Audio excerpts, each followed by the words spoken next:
샬롬, 이동춘 목사입니다. 오늘도 여러분의 삶이 주님의 평안으로 가득하시길 기원하며 하나님의 말씀을 나누겠습니다. 오늘 주시는 말씀은 요한일서 3장 11절부터 18절의 말씀입니다. 우리는 서로 사랑할지니 이는 너희가 처음부터 들은 소식이라. 가인같이 하지 말라. 그는 악한 자에게 속하여 그 아우를 죽였으니 어떤 이유로 죽였느냐? 자기의 행위는 악하고 그의 아우의 행위는 의로움이라. 형제들아, 세상이 너희를 미워하여도 이상히 여기지 말라. 우리는 형제를 사랑함으로 사망에서 옮겨 생명으로 들어간 줄 알거니와 사랑하지 아니하는 자는 사망에 머물러 있느니라. 그 형제를 미워하는 자마다 살인하는 자니 살인하는 자마다 영생이 그 속에 거하지 아니하는 것을 너희가 아는 바라. 그가 우리를 위하여 목숨을 버리셨으니 우리가 이로써 사랑을 알고 우리도 형제들을 위하여 목숨을 버리는 것이 마땅하니라. 누가 이 세상의 재물을 가지고 형제의 궁핍함을 보고도 도와줄 마음을 닫으면 하나님의 사랑이 어찌 그 속에 거하겠느냐. 자녀들아, 우리가 말과 혀로만 사랑하지 말고 행함과 진실함으로 하자. 아멘. 요한일서 3장 11절부터 18절 말씀을 본문으로 말씀대로 사랑한다는 것에 대해 라는 제목으로 말씀을 나누도록 하겠습니다. 요한이 본문을 통해 우리에게 전하고 싶은 메시지는 미워하지 말라, 사랑하라 입니다. 이것은 단순히 전달해야 하는 메시지가 아니라 정말 해주고 싶은 말이었습니다. 자신의 삶의 마지막 시간이 임박한 것을 알자 더욱 이 메시지를 전해야 한다는 사명감을 가진 것 같습니다. 그러므로 15절의 형제를 미워하는 것은 살인하는 것이다 하는 메시지를 12절의 가인과 아벨 사건으로 강렬하게 이해시킵니다. 가인은 농사를 지었고 아벨은 목축을 했습니다. 때가 되어 하나님께 제사를 드리게 되었는데 가인은 농산물로 아벨은 동물로 제물을 드리고 제사를 지냈습니다. 그런데 하나님이 동생 아벨의 제물은 받으셨고 형 가인의 제물은 받지 않으셨습니다. 이에 분노한 가인은 그 분풀이를 아벨에게 쏟았습니다. 동생을 살해했습니다. 요한은 이 살해 사건을 미움으로 읽습니다. 살인을 낳은 원인을 미움으로 본 것입니다. 그래서 그 형제를 미워하는 자마다 살인하는 자라고 규정한 것입니다. 물론 가인의 미움은 이유가 있었습니다. 자신의 재물이 거절된 데 따른 분노로서의 미움이었습니다. 혹시 아벨의 빈정거림이 있었을 수도 있습니다. 그러나 그 미움은 정당하지 않은 미움, 바르지 않은 미움이었습니다. 살인을 낳았기 때문입니다. 그렇다면 살인을 낳지 않는 미움이라면 괜찮은가? 라는 질문이 가능합니다. 사도 요한은 단호합니다. 정당한 미움도 안 된다. 미움에는 다 이유가 있지만 미움은 살인이라는 끔찍한 결과까지 갈 수 있기 때문입니다. 미워한다는 것은 단순히 싫어한다는 것이 아닙니다. 미워하면 상대방을 축복하지 않습니다. 잘 되기를 바라지 않습니다. 심리도 못 가서 발병 나기를 바랄 뿐입니다. 미움은 점점 지독한 악으로 발전하는 성질을 가지고 있습니다. 미움은 살인을 저지르는 데까지 갈 수 있습니다.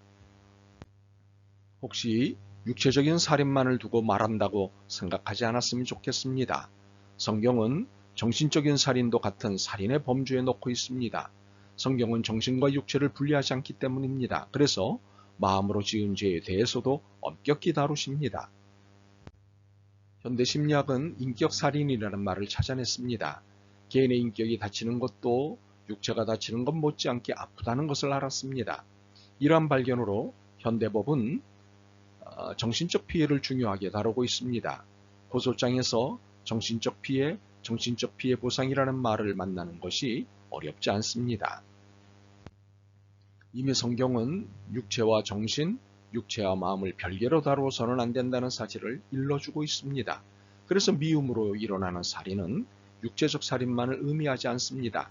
정신적, 인격적 살인도 포함합니다. 그러니 사도 요한의 어투는 매우 강경할 수밖에 없는 것입니다. 미움은 살인이다. 그렇다면 미움이 아닌 사랑은 어떤 결과를 낳을까요? 14절입니다. 우리는 형제를 사랑함으로 사망에서 옮겨 생명으로 들어간 줄을 알거니와 사랑하지 아니하는 자는 사망에 머물러 있느니라.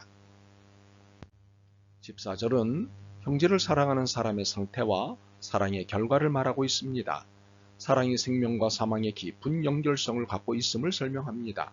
사랑을 하면 사망에서 생명으로 가고 사랑을 하지 않으면 사망에 그대로 머물러 있게 됩니다. 그러므로 14절을 통해 알 수 있는 것은 사랑은 하는 사람도 받는 사람도 사랑으로 사망에서 생명으로 삶의 상태가 바뀌게 됩니다. 그렇다면 사랑으로 이해되는 생명의 의미와 사망의 의미는 무엇일까요? 삶의 의욕과 용기와 소망이 생기는 생명입니다. 반대로 의욕도 용기도 소망도 상실된 것은 사망입니다. 우리는 이것을 17절의 재물이 궁핍한 사람을 통해 이해할 수 있습니다. 재물이 궁핍한 경우 사람들은 재물의 필요나 긴급의 정도에 따라 죽음의 길을 들락거리게 됩니다. 그래서 어려움을 겪을 때 종종 죽을 맛이야, 죽을 것 같아 라는 말을 하게 됩니다. 죽음을 느끼는 것은 길이 안 보이고 절망은 깊어지기 때문입니다. 바로 이런 상황에서 그를 구원하는 것은 물질입니다. 물질이 문제 해결책입니다. 그러므로 재물이 궁핍한 사람을 도와주는 것은 그가 물질의 어려움으로부터 구원받는 것이므로 이것을 보는 나는 내가 구원받은 것처럼 기쁘게 됩니다. 생명이 충만해지는 경험을 하게 됩니다. 이처럼 사랑은 생명이고 구원입니다. 그러므로 말로는 생명을 살릴 수 없습니다. 18절은 이러한 사실을 꿰뚫고 있습니다. 자녀들아 우리가 말과 혀로만 사랑하지 말고 행함과 진실함으로 하자. 그러므로 그의 필요를 채워줘야 합니다. 물질로 도와주어야 합니다. 혹시 물질의 문제를 정신적으로 도와주겠다고 하는 경우가 있는데 이런 18절의 지침을 이행하지 않고 제멋대로 적용하는 것입니다. 우리는 18절의 지침이 16절 사건에 근거를 두고 있다는 사실을 놓쳐서는 안 됩니다. 16절에 있는 사건은 그리스도의 십자가 사건입니다. 그가 우리를 위하여 목숨을 버리셨으니 우리가 이로써 사랑을 알고 우리도 형제들을 위하여 목숨을 버리는 것이 마땅하니라. 그리스도께서 우리의 궁핍을 해결해 주시기 위해서 말이 아닌 행동을 보이셨습니다. 죽어야 해결되는 문제이기에 대신 죽으심으로 구원의 문제를 해결해 주셨습니다. 바로 이것으로 그리스도인의 사랑의 방식이 결정된 것입니다. 형제자매를 위하여 목숨을 버리는 것, 이것이 그리스도를 따르는 사람의 사랑의 방식입니다. 물론 너를 위해 목숨을 버린다는 것은 매우 과격한 방식입니다. 그러나 이것이 기독교의 사랑의 방식입니다. 안타깝게도 많은 그리스도인이 말과 혀만 있을 뿐입니다. 기도해 줄게. 그러나 궁핍의 문제, 물질의 문제는 위로와 기도가 필요하지만 이것으로 해결되지 않습니다. 내 것을 내놓아야 해결될 수 있습니다. 그들이 필요할 때 그들을 도우라고 내게 맡기신 것을 내놓아야만 해결될 수 있습니다. 17절은 대단한 충격입니다. 누가 이 세상의 재물을 가지고 형제의 궁핍함을 보고도 도와줄 마음을 닫으면 하나님의 사랑이 어찌 그 속에 거하겠느냐. 하나님은 행동으로 사랑을 표현하셨습니다. 말과 혀가 아니셨습니다. 과격한 행동인 십자가에서 죽으심이셨습니다. 이것으로 우리는 사망에서 구원을 얻어 생명을 얻고 누리게 되었습니다. 바로 이것에 근거한 지침이 사랑하라. 재물에 궁핍한 형제를 말이 아닌 재물로 도움을 주라. 그를 재물로 구원시키라. 이것이 사랑이다. 입니다. 그러므로 돈으로 하나님의 일을 하는 것이 아니라는 말은 신앙적이지 않습니다. 기도로 돕는다는 말은 허울 좋은 빈강정에 불과합니다. 마치 이러한 태도를 경건한 것인 양 말하는 것은 경건의 모양은 있으나 능력이 없는 것에 불과합니다. 하나님 나라의 일은 물질이 필요합니다. 가난한 사람들을 구원시키기 위해 돈이 필요합니다. 그러므로 기도 뒤로 숨고 하나님의 은혜로 도망가지 마십시오. 나도 먹고 살기 어렵다는 말 뒤로 도망가지 마십시오. 너무 격정적으로 설명하는 것 아니냐고 걱정하시는데 오히려 본문이 100만 배는 더 격정적입니다. 우리는 형제를 사랑함으로 사망에서 옮겨 생명으로 돌아간 줄을 알거니와 사랑하지 아니하는 자는 사망에 머물러 있느니라. 그 형제를 미워하는 자마다 살인하는 자니 살인하는 자마다 영생이 그 속에 거하지 아니하는 것을 너희가 아는 바라.